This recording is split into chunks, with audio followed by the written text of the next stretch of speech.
Hello, everyone. My name is Kiara Baxter, and my obscure but phenomenal moment in African American history is Bernadine Anderson. So let's get into the video. Before I do begin, a big shout out to Professor H. Like, he's literally the most influential, just the best professor ever. Just he's so nice. Like, dude, I totally recommend him. He's so awesome, so sweet. Um, but let's get into it. So, like I stated before, I'm doing Bernadine Anderson, who was the first black makeup artist to break into Hollywood's film industry. Now, just I couldn't really find a little bit about her background. Like, it was so vague. But what I did find was that she did like cut out magazines and like put her own little spin into it. Like, she took her parents' magazine and kind of like cut the pictures of it and made her own little magazine and stuff like that. But she did kind of grow up at the time where black actresses were kind of like now just starting to get into Hollywood. So with that being said, I think that's what inspired her to like do like the makeup and everything. But that's a little blurb about her little personal life. So let's dive into the meat of who she is. So of course, Anderson worked at a time when Hollywood was deeply segregated, especially behind the scenes. Like I said, black actors were beginning to appear in major films and television shows, but of course, there was no makeup artist trained or willing to work with darker skin tones. But Anderson stepped in to change that. So Anderson, in her earlier career, worked at Warner Bros., where she experienced direct racial discrimination. Like, of course, come on now. But despite doing the same work as white makeup artists, she was denied union membership and fair treatment. So, in response, Anderson filed a discrimination lawsuit against Warner Bros., challenging the studio's racist employment practices. This lawsuit became a turning point not just for her, but for the entire industry. So, the Hollywood unions excluded black women at the time, so Anderson literally had to fight for her place. So, of course, her persistence paid off, and she became the first black woman admitted into the Hollywood Makeup Artists Union in the late 1960s. So this achievement, of course, broke a lot of major racial barriers and opened future doors for black makeup artists working in film and television. So a lot of Anderson's clients were very famous, very influential actors of the 20th century, like James Fonda, Sidney Poitier, Harry Belafonte, and of course Eddie Murphy, which I'll tap into a little bit later. So she was trusted not only for her technical expertise, but for her understanding of how makeup should complement different skin tones, but Hollywood didn't really know how to do that and didn't really consider that. So she was a good person to do that for. So she contributed her talents to culturally significant films. It's a mouthful, my gosh. Such as Guess Who's Coming to Dinner and In the Heat of the Night, both starring Sidney Poitier.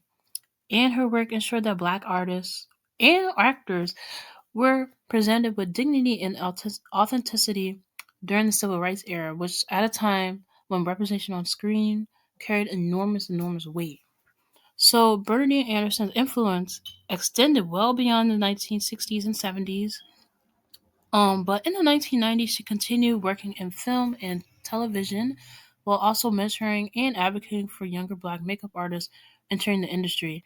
But at this time, I did mention Eddie Murphy. He's like one of my favorite artists and just actor in general. He became like one of the biggest Hollywood stars at that time and benefited from the barriers Anderson had already broken.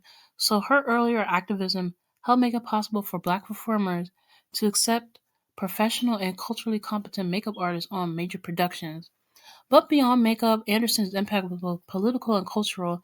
She challenged Hollywood's exclusionary systems, confronted major studios like Warner Brothers, and proved that black women belong in unionized creative spaces. Her work helped diversify not only who appeared on screen, but who also was allowed to work behind the scenes. But of course, it's obscure. She may not be a household name, but her legacy lives on every time a black makeup artist works in film or television today. I like to think that a lot of people say, oh, she walks so other people could run. She's kind of like that definition of that. But another thing I'm gonna show you here is, to end off the video, a little clip of her. I'm gonna end the video off there. You can see for herself that she does say that she filed a discrimination act about Warner Brothers and stuff like that. So let's get into that video, and thank you guys for watching. Hi, how are you? I'm doing well, thank you. Good. Tell us a little bit about yourself. You're joining this group here that we're meeting in Las Vegas, and I hear you have an interesting story to tell. I do, and it's a little bit different. I'm the first woman, black woman, to break Local 706, which is makeup and hairstylist local. And I had to file a class act suit to do this because they just wouldn't let minorities in. And it was a very hard industry to break. No matter how hard you tried, you just couldn't break it. Hi. But How I are you? was I'm doing blessed well, thank enough you. Tell us a to little get bit an about yourself. apprenticeship You're joining this at Warner group Brothers. here that we're meeting in Las Vegas, And I was hear the you have an last interesting story person. to tell. I do, to be and it's a trained little at bit Warner different. Brothers. So I'm I the felt very first blessed. Woman, I did 3 years black of woman apprenticeship to at break Warner Local Brothers. 706, which is makeup and hairstylist local. And I had to file a class act suit to do this because they just wouldn't let minorities in. And it was a very hard industry to break. No matter how hard you tried, you just couldn't break it. But I was blessed enough to get an apprenticeship at Warner Brothers. And I was the last person to be trained at Warner Brothers. So I felt very blessed. I did 3 years of apprenticeship at Warner Brothers.